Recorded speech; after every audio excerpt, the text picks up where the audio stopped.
In today's video, I'm going to teach you how to make your site secure Bluehost. We'll walk through the built-in security tools inside your Bluehost dashboard and make sure you know what each one does and how to use it confidently.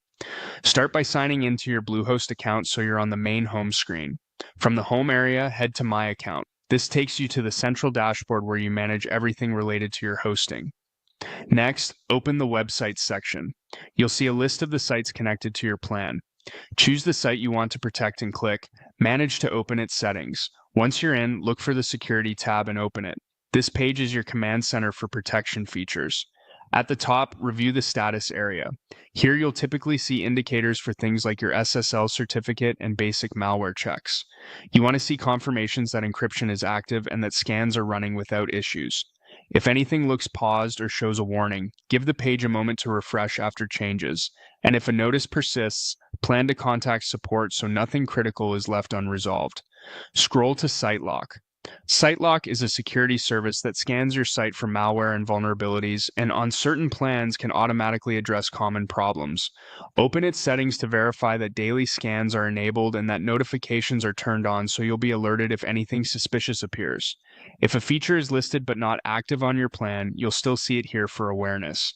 Next, use Check Core WordPress files. This tool compares your WordPress core files with the official versions to make sure they haven't been altered. Run the check and review the results.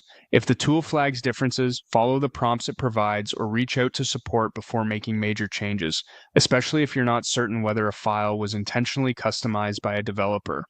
Move on to Hotlink protection. Enabling this prevents other sites from embedding your images and assets directly, which can slow your site and consume your bandwidth.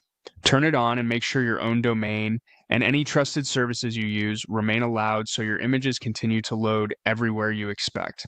Finally, open IP Blocker. This lets you block specific IP addresses or ranges that are causing problems like repeated login attempts or obvious scraping.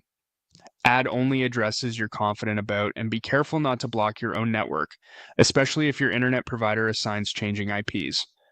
That's it. By reviewing status, enabling site lock scanning, verifying core files, turning on hotlink protection, and carefully using IP blocker, you'll strengthen your site's defenses. Revisit this page periodically to keep everything current and secure.